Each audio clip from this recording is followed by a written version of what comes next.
मेरे प्यारे साथियों, नमस्कार। फ्रेंड्स, आज हम एक बहुत ही इम्पोर्टेंट घटना पर बात करने जा रहे हैं और वो इम्पोर्टेंट घटना कौन सी है आप बड़े आराम से समझ गए होंगे। आज के अखबारों के फर्स्ट पेज इसी घटना से भरे हुए हैं और वो घटना ये है कि सुप्रीम कोर्ट ने बाकायदे यह निर्णय दिया है कि मुस्लिम महिलाओं को भी गुजारे भत्ते का अधिकार होगा। जब मैं कह रहा हूं मुस्लिम महिलाओं को भी, तो सीधी सी बात है कि विवाहित मुस्लिम महिलाओं को भी गुजारा और भत्ता पाने का अधिकार होगा। किसे अधिकार होगा? किन मुस्लिम महिलाओं को? जिन्हें पति के द्वारा तलाक दे दिया जाएगा। हम इसी विषय पर बात करेंगे और एग्जामिनेशन के पॉइंट ऑफ व्यू से बात करेंगे। इसे हम दो तीन अलग अलग भागों में देखेंगे। पहला भाग, इसकी कानूनी स्थिति क्या है, जो सुप्रीम कोर्ट ने अभी जो फैसला दिया है उसे हम देखते हैं। सुप्रीम कोर्ट की जो 2 सदस्यीय पीठ थी, नाम पर जाने की जरूरत नहीं है ना। अखबार तो देखिए लिखेंगे ही, आप नाम याद भी नहीं रख पाएंगे और उसकी कोई जरूरत भी नहीं है। अगर जरूरत हो तो फिर नाम याद भी रखे जाने चाहिए। स्पष्ट रूप से ये कहा कि तलाक शुदा जो मुस्लिम महिलाएं हैं, धारा आप याद रख सकते हैं, वो है CRPC की धारा 125।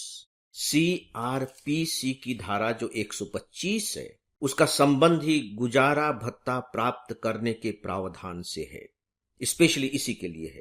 तो सुप्रीम कोर्ट ने कहा है कि उसके तहत बकायदे जो मुस्लिम महिलाएं भी गुजारा भत्ता पाने की हकदार हैं और इसके तहत वो बकायदे गुजारा भत्ता की मांग कर सकती हैं। राइट।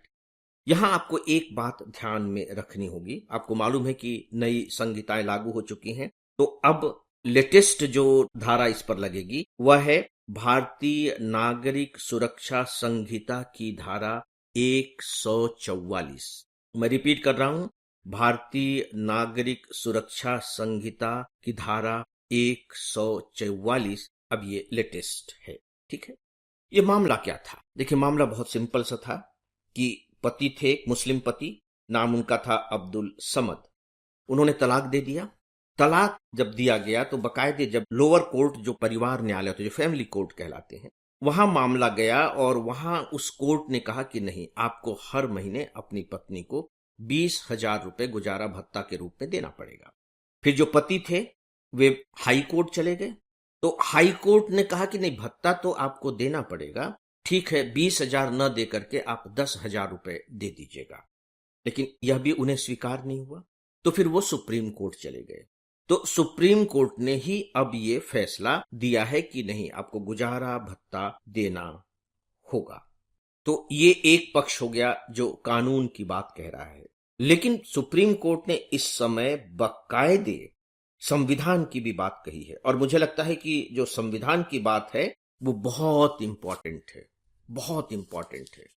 देखिए, सुप्रीम कोर्ट ने क्या ऑब्जर्वेशंस दिए हैं और ये केवल इसी मामले पर लागू नहीं होगा, बल्कि जहां भी नागरिकों के जीवन का प्रश्न पैदा होता है, देश में नागरिकता का सवाल पैदा होता है, समान अधिकार का सवाल पैदा होता है, उन सभी स्थानों पर यह लागू होगा।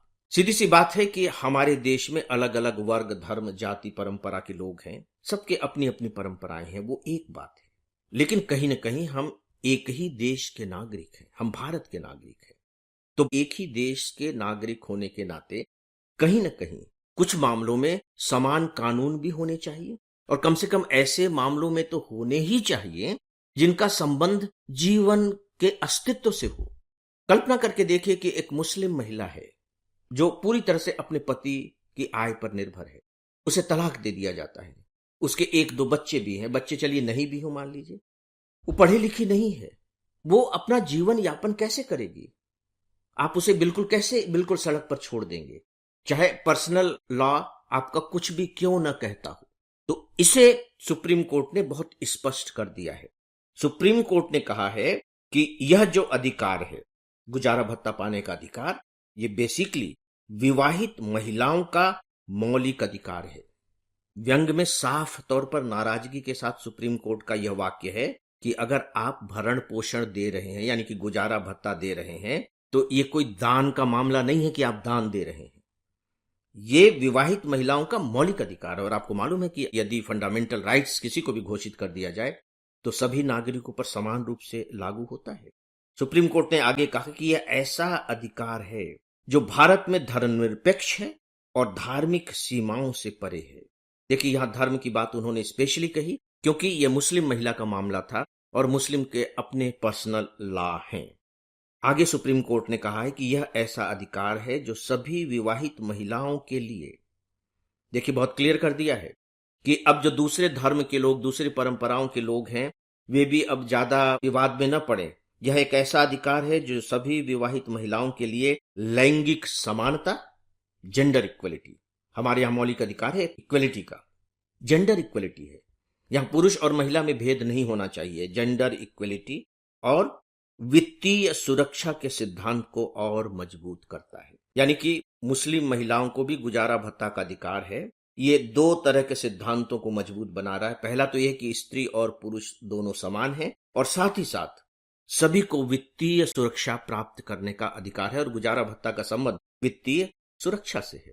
दोस्तों, आपको ध्यान होगा कि इसलिए कभी कभी समान नागरिक संहिता की मांग की जाती है और बाकायदे हमारे नीति निर्देशक तत्वों के अंतर्गत राज्य से अपेक्षा की गई है कि समान नागरिक संहिता लागू किया जाए। आपको मालूम है कि उत्तराखंड ने समान नागरिक संहिता लागू कर भी दिया है। पूरे देश में यह लागू किया जाए, कुछ लोग मांग कर रहे हैं, कुछ इसका विरोध कर रहे हैं, वो एक अलग बात है।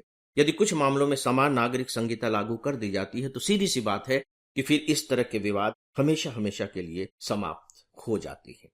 ये इसका कानूनी प्रावधान था। इसी के तहत मैं आपको थोड़े से बैकग्राउंड में ले जाना चाहूंगा। दोस्तों, अक्सर एक जो केस है उसकी चर्चा होती है, शाह बानो मामला। शाह बानो ने भी बहुत पहले इसी तरह का दावा किया था, गुजारा भत्ता का दावा किया था, और सुप्रीम कोर्ट ने बाकायदे निर्णय दे दिया था कि नहीं, मुस्लिम महिलाओं को भी गुजारा भत्ता पाने का अधिकार है। लेकिन अनफॉर्चुनेटली एक साल के बाद ही 1986 में संसद में इसके विरोध में कानून ला करके उसे समाप्त कर दिया गया। और सही मायने में सच पूछे तो वो बहुत ही प्रतिक्रियावादी कदम था। वहां वोट बैंक की राजनीति ज्यादा पुख्ता दिखाई दी। मामला फिर से पीछे चला गया और अब सुप्रीम कोर्ट ने फिर साफ साफ ये कह दिया, और आपको मालूम है कि 3 तलाक वगैरह के बारे में बाकायदे एक्ट आ चुके हैं। अब मैं इसके दूसरे पोर्शन पर आता हूं। एक ऑब्जर्वेशन मैं आपको बता चुका हूं। अब दूसरा ऑब्जर्वेशन देखिए कि जो जस्टिस बीवी नागरत्ना है, उन्होंने क्या कहा। मुझे लगता है कि व्यावहारिक दृष्टि से बहुत ही महत्वपूर्ण उन्होंने बात की है। महिलाओं के अधिकारों के लिए भी, महिलाओं के सशक्तिकरण के लिए भी, जो निबंध में आपकी बहुत मदद कर सकता है, और यहां तक कि आंसर राइटिंग में भी मदद कर सकता है, क्योंकि हर साल मुख्य परीक्षा में महिलाओं के सशक्तिकरण को लेकर के कोई न कोई प्रश्न पूछा ही जाता है। जो सुप्रीम कोर्ट के शब्द हैं वे मैं आपको ज्यों के त्यों पढ़कर सुना रहा हूं। अब वक्त आ गया है कि भारतीय पुरुष पत्नी के त्याग को पहचाने, बैंक में उनके संयुक्त खाते खोलें, एटीएम तक उनकी पहुंच बढ़ाएं। दरअसल कुछ पति इस बात से अनजान हैं कि पत्नी, जो कि एक गृहिणी है, वह भावनात्मक रूप से और अन्य तरीकों से उन पर निर्भर है। पति के लिए जरूरी है कि वे पत्नी को नियमित रूप से वित्तीय सहायता उपलब्ध कराएं। ये सेकंड ऑब्जर्वेशन है जो आपके लिए बहुत इंपॉर्टेंट है। इसी से जुड़ी हुई एक बात अर्थशास्त्र में की जाती है। अर्थशास्त्र में यह कहा जाता है कि गृहिणी, जिन्हें आप हम बोलचाल की भाषा में हाउस वाइफ कहते हैं, वो दिन भर घर में रहती है, पूरे घर का मैनेजमेंट देख रही है, भोजन बना रही है, बच्चों की देखभाल कर रही है, भरण पोषण कर रही है। लेकिन हम उसके काम का मूल्यांकन नहीं करते, वित्तीय आधार पर तो बिल्कुल ही मूल्यांकन नहीं करते। हमें ऐसा लगता है जैसे कि ये क्या काम कर रही है, तो फालतू का काम कर रही है। और मजेदार बात है कि उसी पत्नी को आप हटा दीजिए, किनारे कर दीजिए, और ये सारा काम किसी को सौंप दीजिए, तो आप देखिए इसके लिए आपको कितना पैसा देना पड़ेगा। इसीलिए अब विश्व स्तर पर यह मांग की जा रही है कि जो पत्नी यानी कि जो हाउस वाइफ है, उसके कार्य को वित्त में तब्दील किया जाए कि वो कितने का काम कर रही है, और उसको बाकायदे जीडीपी में शामिल किया जाए। इसके पीछे कारण यही है कि जब परिवार को यह लगेगा कि नहीं, ये पत्नी भी इतना कमा रही है, तो शायद उसके सशक्तिकरण में इससे मदद मिलेगी। ये इसका दोस्तों नेक्स्ट पॉइंट है। तीसरी बात देखिए कि अगर हमें समाज को आगे ले जाना है तो उसके अंतर्गत हमें चेतना पैदा करनी पड़ेगी। और ये जो चेतना है, ये केवल पढ़ाई लिखाई से नहीं आती है। ये चेतना एक अलग तरह की सिचुएशन होती है, पढ़ाई लिखाई से इतर, यानी कि हमें अपने लोगों के दिमाग में तार्किकता की भावना पैदा करनी पड़ेगी कि वो किसी चीज के बारे में सही तरीके से सोच सकें, और साथ ही साथ मानवता की भावना भी पैदा करनी पड़ेगी कि वे किसी भी घटना को मानवीय दृष्टि से भी विश्लेषित कर सकें, तभी जाकर के बात बनेगी। तो दोस्तों, ये बहुत ही महत्वपूर्ण फैसला है सुप्रीम कोर्ट का, इस पर आपको अच्छे से तैयारी करनी चाहिए। इसके बारे में बस इतना ही, और अब डेली ऑडियो लेक्चर को यहीं समाप्त करता हूं। नमस्कार।